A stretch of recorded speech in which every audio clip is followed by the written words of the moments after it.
Welcome, Impactful Parents. It's time for the Impactful Parenting Podcast, where I give you parenting tips and resources to make you a more impactful parent to your school-age child. I am your host, Kristina Campos. Ahead of their kids to turn their chaos into connection with their adolescent. I'm a mom of four, a teacher that's taught every grade from preschool through high school, and today I help moms and dads like yourself to navigate that exhausting, confusing, frustrating, but rewarding world of parenting. So welcome to the Impactful Parent. And today I have a special guest. Her name is Lisa Katona Smith.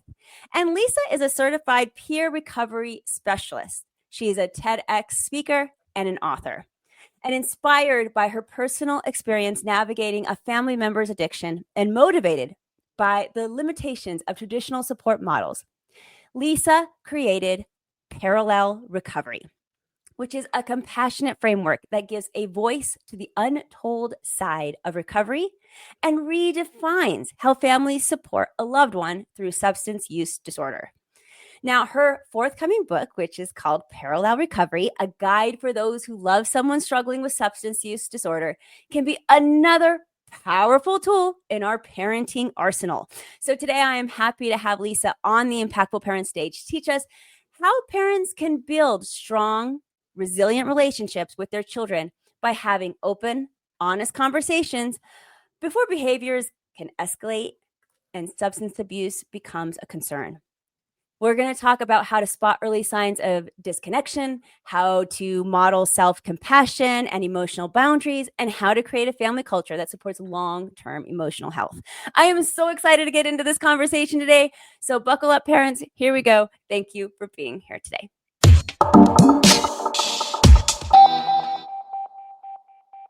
Thanks for having me, Kristina. All right, we're going to dive right in. Your book, it's called Parallel Recovery, a guide for those who love someone with substance use disorder. And I'd like for you to start by explaining the concept of parallel recovery and why you felt it was an essential thing to write a guide on, specifically for the loved ones of those struggling with addiction. Yeah, thanks. That's a great question. Good place to start. So parallel recovery was birthed out of sort of a hole in the process of bringing families into helping someone struggling, whether it's substance use disorder, mental health, or just frankly, just challenges with life. It really all just escalates into bigger things. But what has been offered to families has been really a step back approach. Step out, detach with love, take care of yourself, and allow somebody to have their journey. And while there are some truths in that navigation process, what isn't being offered is how do I then step back into this relationship? And particularly when we're talking about parenting somebody, whether they're an adolescent, a young adult, or an older adult, just somebody that you love that is your child, parents don't step out of the relationship. That's not a realistic thing to ask parents to do, at least not long term. And it's honestly not evidence driven that that's helpful to people. Connection is the opposite of all of these problems that we can talk about. So how do I start connecting to somebody who's having a hard time in life? And that piece of the puzzle was not being offered. So again, I have struggled in my own family system. My oldest son has struggled with substance use and mental health disorders. And over the course of our journey, I discovered that there was a lot of people pushing me out of the relationship, but nobody teaching me how to go back into the relationship differently. So I kept going back in the same, which was flawed. I needed some help around how to do that better and how to help him and connect with him better. And honestly, there's a whole lot of research and data that says when families are guided in this direction, that they can have an exponential impact on the person struggling, receiving help professionally. I love this because absolutely you're right. When you have a child with a substance abuse issue or even dabbling, we don't have the option to, step back. I guess we could, and there are parents that do, but that's a really, really tough path to take when really we want to do is lean in and help.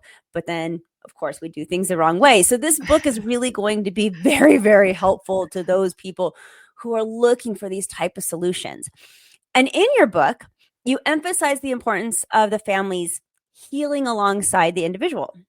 So, what is the most common and often unhelpful habit that you see parents fall into when their child is struggling with a substance disorder? And how does parallel recovery encourage them to shift that focus? So I would say this is going to sound counter, but there's an over focus on the problem behavior. So for example, if we're talking about substance use, there's an over focus on the fact that this person is experimenting with alcohol, and alcohol is not the problem. Alcohol becomes the problem, but alcohol isn't initially the problem. If we can, as family members, as loved ones, as somebody who loves somebody, chosen or not chosen family members, we can be curious about why the alcohol? What is the alcohol solving? And I'm curious about knowing what is underneath that solution so that I can help you feel it and navigate it in a more healthful way. So I would say, it really is about de-emphasizing the problem behavior that, unfortunately, when we're talking about substance use, becomes very scary, becomes very urgent, feels like crisis. But if we can de-emphasize that behavior and really get curious about the experience, the human experience that person is having underneath that solution behavior, that's a really good start. And then, the parallel recovery process is really about working through our own discomfort with the problem behavior so that we can show up that way. Because that takes a lot of work. I mean, we want to focus on making the problem behavior go away so we're not uncomfortable anymore. Oh, isn't that the truth? I mean, and I don't think parents realize that they're doing that. And Totally. That's a natural reaction to want the problem to go away so that we can just get back to normal and everybody can be happy again, or things can just go back. And really, that's not our focus. That's not what our focus should be. Yeah. So an example of what I've just said is, as opposed to, it's Saturday morning and the night before you've got a teenager who, came home because their friends dropped them off. Thankfully that they asked for a ride home and they didn't drive, but their friends dropped them off and they left their car at the party. They came back intoxicated. The question isn't, why would you do that again? Problem behavior. The question is, help me understand what was going on before you went to the party that you thought alcohol was a solution for.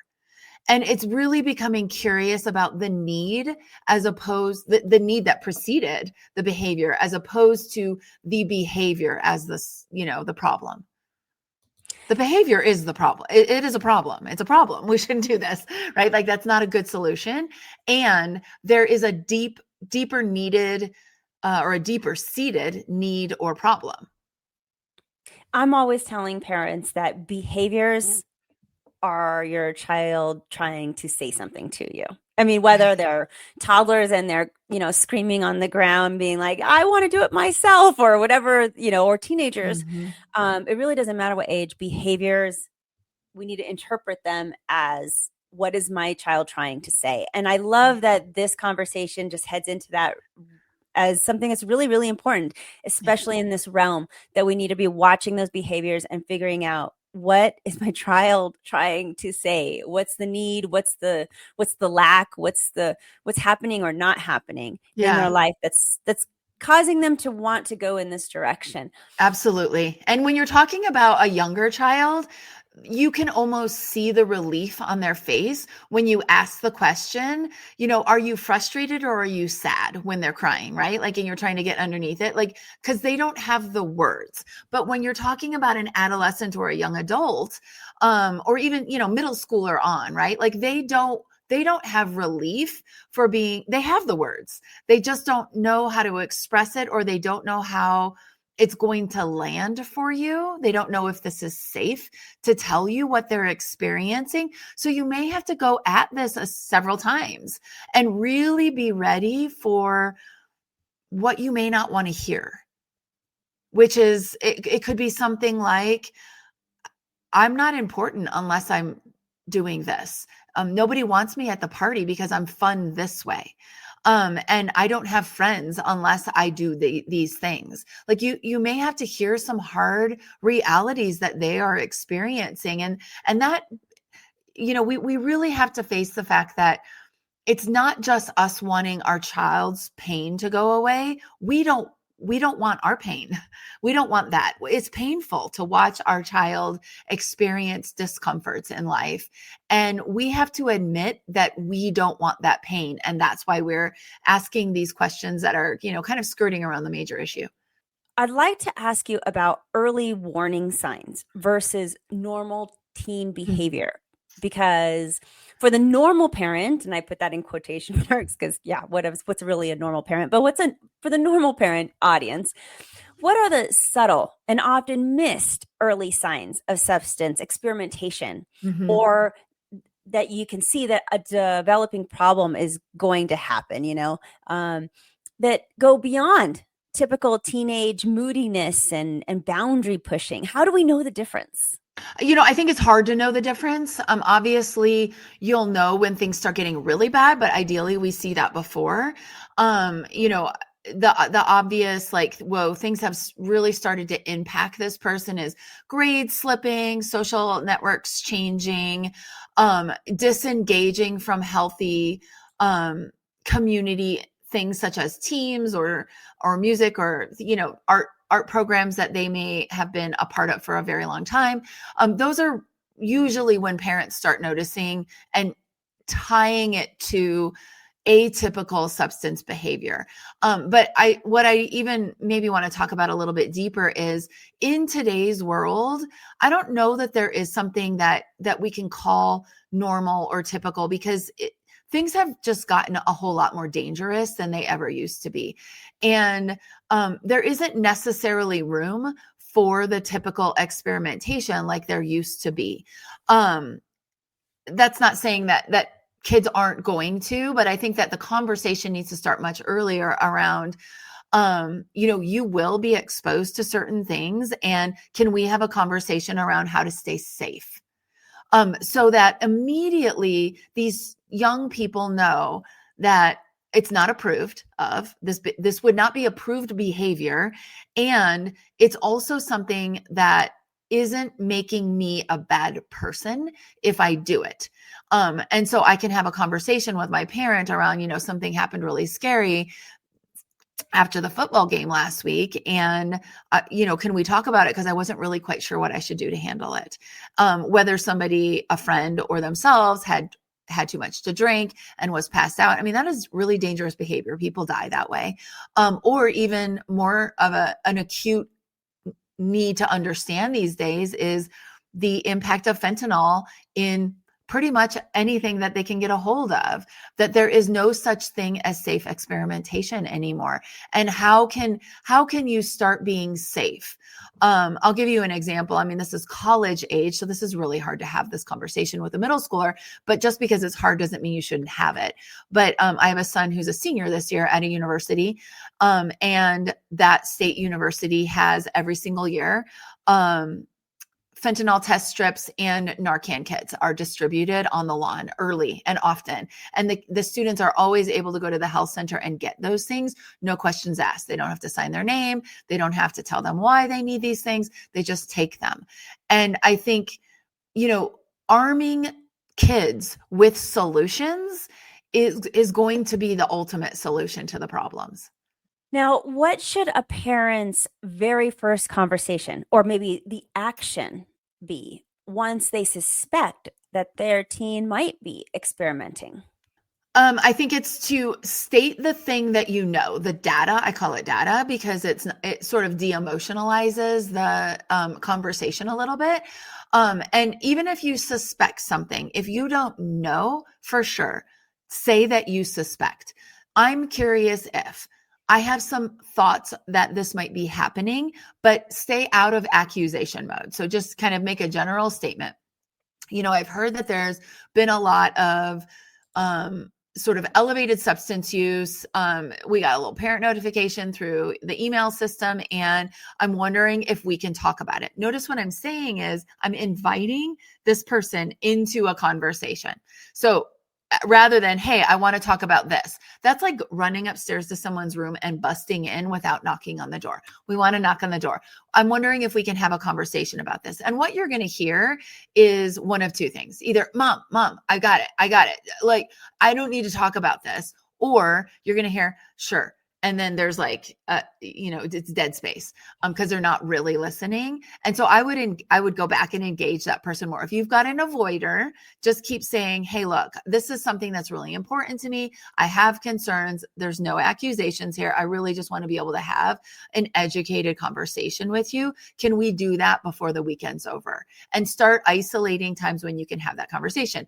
If you have the, okay, fine, and then they don't listen person, sit and engage them in the conversation physically, like look them in the eye, have them be close. Phones are away, yours as well, and really engage them in the conversation. And then, just start bringing up curious questions. Have you ever run into this yourself? What have you thought about that? I call it 10,000 foot listening and 10,000 foot questioning. It's like stealth listening skills. Rather than talking about the email that you got that was upsetting to you, ask them about their experiences. How did that feel? Was that scary to you?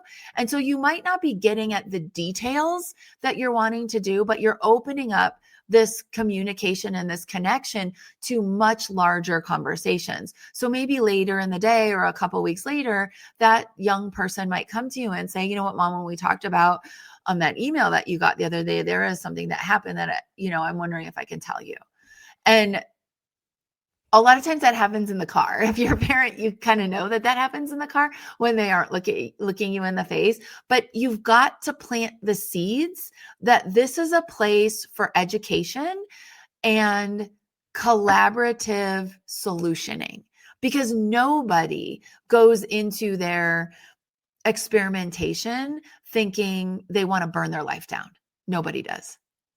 Why are teens doing this? Is it fitting in mainly? Is it psychological things? What's really driving this in our society today that you've seen, like the most common issue? I think lack of connection and the ability to learn how to connect. And I think, some of this really is connected back to the pandemic for sure.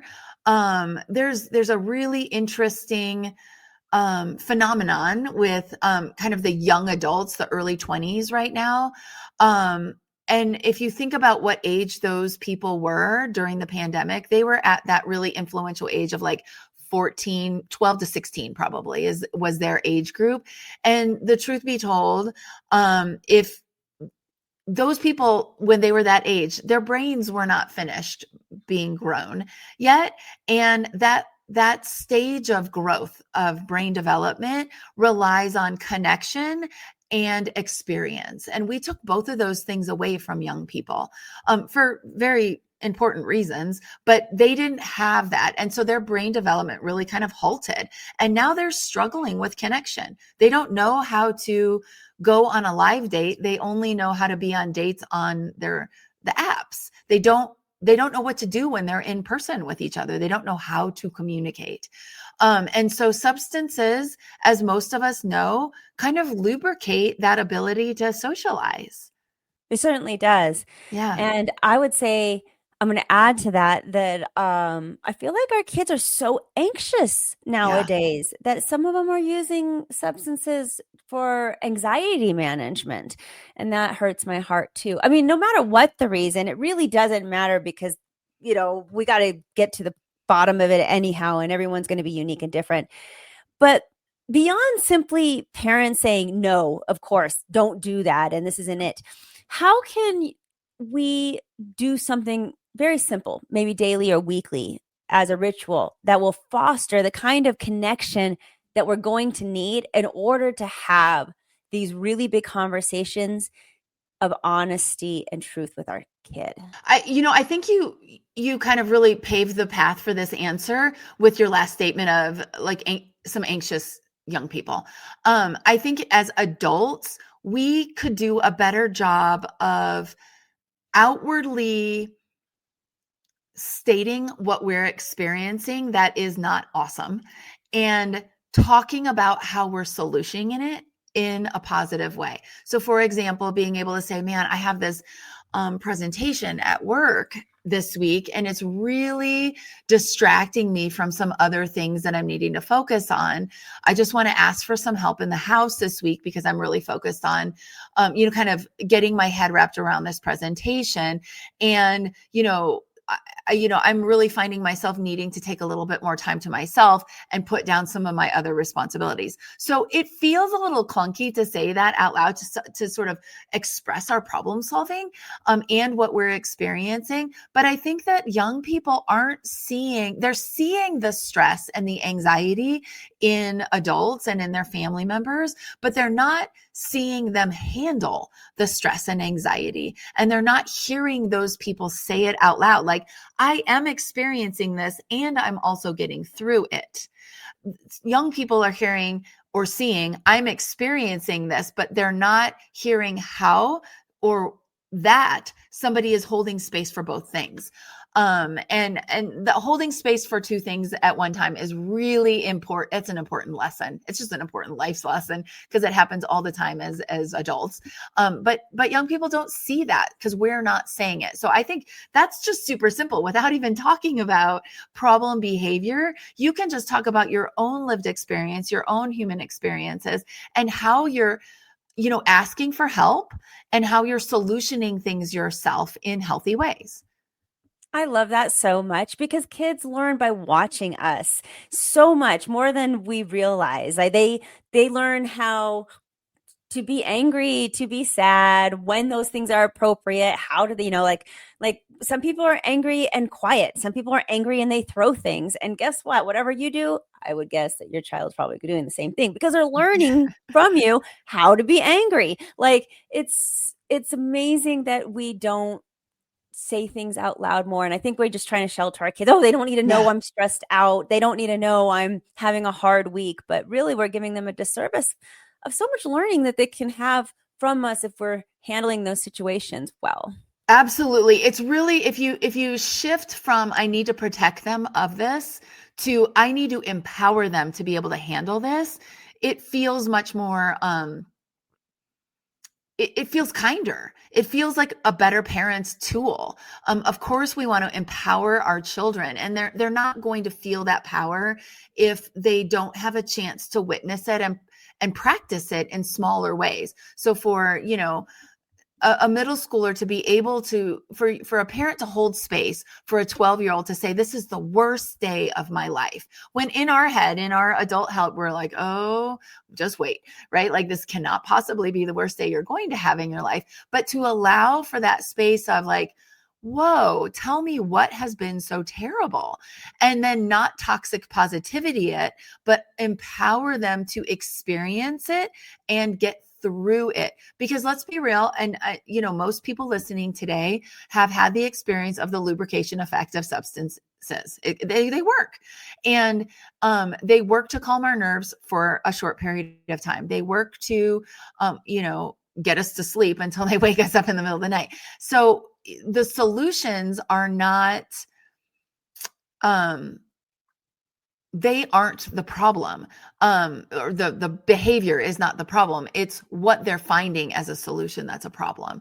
So empowerment, I think, is when you're afraid of your kids seeing your hard experience, just think of it as a lesson of empowering them to experience their hard experience. Now, we also know that trauma in someone's life can lead to substance abuse. I feel like the adults that are listening to this are shaking their head going, oh, yeah, of course. But I also hear a lot about trauma-informed care. So what is trauma-informed care? And how can parents recognize if past or current experience of trauma in their child's life might be contributing to this high-risk behavior? Yeah. So trauma-informed care is really just awareness of past experiences and how they may have impacted current behavior.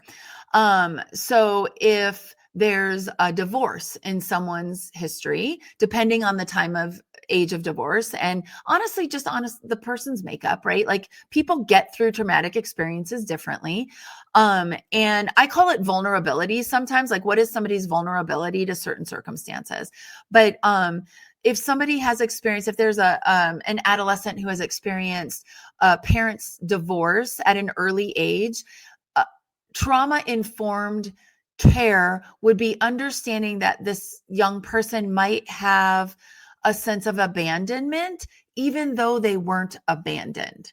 But their experience, depending on that age of the divorce, may have impacted them in a way that they carry forward behaviors that emulate abandonment expression. So this is something that maybe parents can keep in the back of their mind for something that could have happened to their child to watch out for as they approach adolescence, whether it was a divorce or a family member dying, or obviously something like some kind of molestation. I mean, obviously those things are all horrible, but to know that although the trauma is gone, that the remnants of all that could still definitely be there and then affect them in their adolescent years. Is Absolutely. Totally. And let me give you an example. My family experienced a wildfire, and that destroyed our entire neighborhood, including our home. And that was a traumatic experience. My entire family experienced that. And my oldest son was at a very vulnerable age of 12 when that occurred. And as a former teacher, you will know that like there isn't a more sensitive age than around that age, 12. So his understanding of everything's going to be okay was very much beyond me just saying everything was going to be okay. Everything wasn't okay. I mean, ultimately, everything was okay. We were not in danger, but it was a major, major traumatic, big T trauma in his life. And my brushing over that experience by saying, everything's going to be okay was really not true. Everything wasn't okay. And he needed more information than something that wasn't true. He needed, look, we're going to hold space for both things. This is a very big, hard thing that is happening to our family. And ultimately, we're going to be okay, but there's going to be a long road before it feels that way. That's more of a statement. And that would have been a trauma-informed statement that could have come out of my mouth, but did not. Oh, if only we can all say the right things at the right time. Right. But I can know now that he carries forward with him sort of a sense of not being able to trust some things that are authoritatively given to him. Now, I know many parents wonder if they should be honest with their teens about their own past drugs and alcohol use. What's your advice on this? Is it better to be open? And if so, what is the most helpful and least harmful way to frame those past experiences? Yeah, I think it's framing those past experiences with very clear knowledge of what today's society and what today's substance use looks like. So I hear a lot of times, oh, well, I smoked weed and it wasn't a big deal. Well, let me tell you that the marijuana of today is not the marijuana of 20 or 30 years ago, or frankly, even 10 or 15 years ago. And the number of under 25-year-old psychotic episodes linked to THC, high levels of THC use, is on the rise, and it's really frightening. So I think it's important to not dismiss what you did as okay, and to be maybe do a little self-reflection before you let them know about your experimentation. So it's coming in with, one thing that I know is I didn't feel like I was the life of the party until I started drinking. And what I came to learn as an adult is that was a very wrong vision of myself. That I'm super valuable at all social events. In fact, more valuable probably when I'm not drinking. And so I think that's really important, coupled with education around what is real today. Because again, kids are going to parties and people are bringing drugs, and all it takes is one pill that has a speck of fentanyl in it, and somebody's in a really bad position. It's so scary for parents Yeah. today. And I think that's where this subject gets really, really cloudy, is Yeah. that I talk about this in my coaching and on the podcast and things, but parenting from fear is different from parenting Yes. from love. Yeah. And parenting from fear is restrictive, and you're giving orders, and it's like, oh, it's tight, and it doesn't feel good. And parenting from love feels much more open and expansive.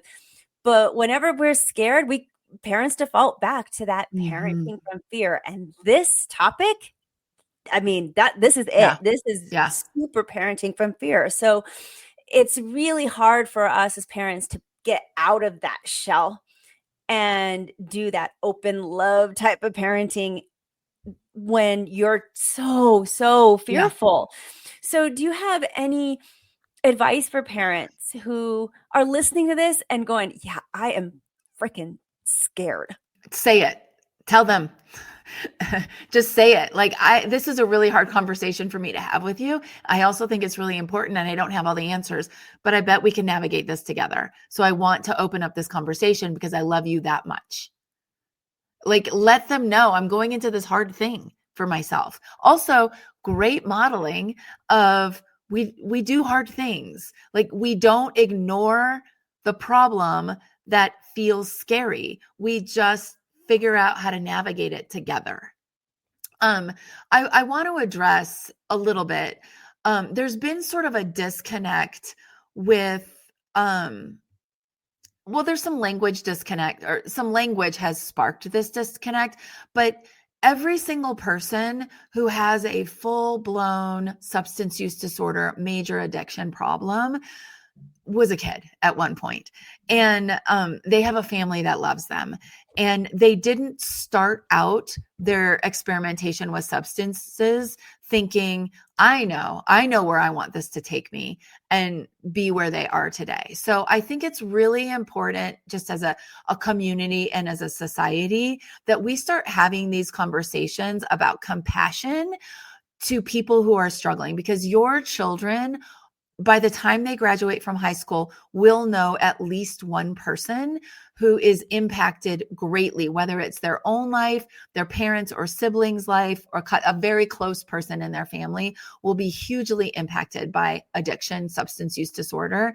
And if we can create compassionate spaces for people to have conversations and understand that these are human beings having human experiences that have gotten out of control and they don't know how to ask for help right now, we can start to help people further down the road, but we can also not allow the problems to get so big before people ask for help. So when kids are 16, 17, 18, 22 years old and thinking, man, when I drink, it doesn't look like what my friends look like. Like, this seems different. Or they find themselves isolating while they're using. That's not typical behavior. And they notice it, and they can ask for help sooner if the conversations have already started. And if there's been a foundation of compassion for human experience laid by the family. Now I want to talk about your book, because again, valuable resource for parents listening to this, resonating, and even for just preparing for the future parents, getting that one step ahead before the bad things start. Parallel Recovery, a guide for those who love someone with substance use disorder. Tell us, what is inside this book? What are we going to find? Yeah, it's kind of sectionalized. Groups of chapters are sort of sectionalized into an introduction to the concept of self-reflection and parallel recovery. It's really like, in order for me to show up in this relationship better, I need to look at myself and I need to kind of address some things. So it's sort of starts with that, and then it goes into psychoeducation around, the brain and mental health disorders and substance use and what it does to the brain, the parts of the brain that it impacts. It Another section is on really being able to understand that the behaviors that are concerning make sense to the person doing those behaviors. They are a solution to a problem, not the problem, and having to get underneath the solution to get to the problem is really important. I talk about language, setting boundaries, coming up with agreements, and how those aren't rules. I talk about self-compassion, so that the family members like having to really have compassion for themselves when they're dealing with someone who's just behaving hard. It's really hard to deal with. So learning self-compassion for self and our own reactions. I have a TED Talk and I say that I woke up a door slammer, but I didn't go to bed one. So my door slamming made sense to me. It solved a problem, at least for a split second. And I didn't want to be a door slammer, but I had to have compassion with what I was experiencing so that I could stop slamming the doors. And then finally, some levels of grief work, understanding that your story might not be unfolding the way that you thought it was going to. And there's some grief that is involved in that. And it's a very confusing, complex type of grief. So that's kind of really like in a nutshell what it is. But at the bottom, if I were to pick two words that describe parallel recovery, it's sustainability for family members, because it is hard to love somebody who has found some unhealthy ways to handle their challenging experiences, sustainability for family, and connection to the person struggling, because what we know is connection heals. And so we need to get there with our kids if we're having this issue with anybody, of course, but for this podcast, the kids, getting that connection. I'm going to remind parents, just as I do all the time on my podcast, don't forget to get that 15 minutes in every single day, parents, with each one of your children alone, one-on-one. It doesn't have to be all that exciting, but that 15 minutes of one-on-one time with each of your children every single day, whether it's before bedtime, whether it's in the car driving, whether it's in the morning at breakfast, but it needs to be one-on-one, not you and your spouse and your kid. Nope, that's not one-on-one. Okay, not you and the two children. Nope, that's not one-on-one either. But to start there with some of these connection things, to making connection as a routine in your house, so that it's something that you guys always do. You always are talking. So now when you have these difficult conversations, you have the space already created for that time to talk. And if you haven't done that already, parents, because you've been listening to my podcast for a while, so good thing if you have.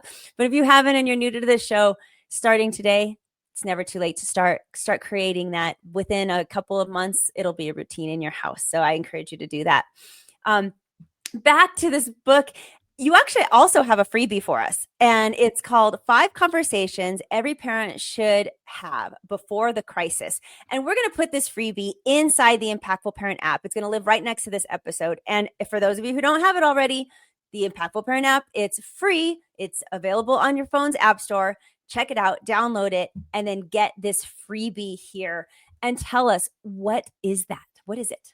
Yeah, it's just ways to have conversations. And I really try to give some examples of things that might be coming up in the conversations that you need to have, and then some examples of how to have those conversations in ways that are curious, in ways that are safe, in ways that are showing up as exactly how we talked about on this podcast. Now, the conversations that you're talking about on our freebie today, is that for when we suspect that a child has a substance abuse issue or they're experimenting, or is this all things like preventative? Thank you. Preventative measures. I would say these are good for anybody who has a child. Okay. Whatever stage of experimenting with scary things they are in. This is insert topic of thing that you want to be curious about. These are questions that you can start asking. Great. I love that. Between Parallel Recovery and our freebie, such great resources for our parents today. If people want to get Parallel Recovery, where can they find it? Yep. You can find my book is on Amazon. Just Google Parallel Recovery. And you can also get it on my website, lisakatonasmith.com. If a parent walks away from this interview with only one key action item, something they can implement today, to be more effective, be more of a presence in their child's life against the threat of substance abuse, what would that single most important piece of advice be? Challenge yourself to be curious about your child's experiences rather than their behaviors. And really separating the two, I feel like, Mhm. a lot of times we see our children's behaviors as who they are, and Yes. that's not the case at all. There's the person, Yes. and then there's how they're acting. And we Yeah. can address the behaviors without hating the person. We can hate the behaviors and not hate the person. 100%. Yeah, 100%. And let's be real. We're both parents. I know I have parented in a way that has connected the person to the behavior, especially when my kids were really small. And then as they get bigger and those behaviors get scarier and those young people pull away from us, which is totally normal for them to do, they need to. We In order to help them, we have to work harder to separate that person from the behavior. We can't just say at one time, you're not a bad person because you did this. We have to actually mean it by continuing to show up and love the person, even when they have behaved in ways that are hard for us to swallow. How do we do that? It's so hard. How do we do that? It's really hard. We have to do our own work. We really do. We have to get okay with being uncomfortable watching our kids struggle. And the struggles that we watch our kids today have are not the same struggles that our parents watched us have. They're scarier. That is a truth bomb right there. I just need a mic drop it that we have to be okay with watching our kids struggle with things that are really, really hard, worse Mhm. than in some respects than what we used to have to deal with. And that is nearly impossible for loving parents, but It's hard. it is something we have to get to. We're just going to have to Mhm. get to it. Like you said, Yeah. we cannot avoid these hard subjects and hard things anymore. And we got to figure out how to deal with them together. Yes. Yeah. We can do better. I know we can do it. Thank you for listening today. Remember to subscribe and share this podcast with a friend. And don't forget, the Impactful Parenting Podcast is an extension of the Impactful Parent community. Go to the Impactful Parent website and download the free Impactful Parent app so you don't miss a parenting tip that can help you and your family. Thanks for listening today. So go to theimpactfulparent.com and see you next episode.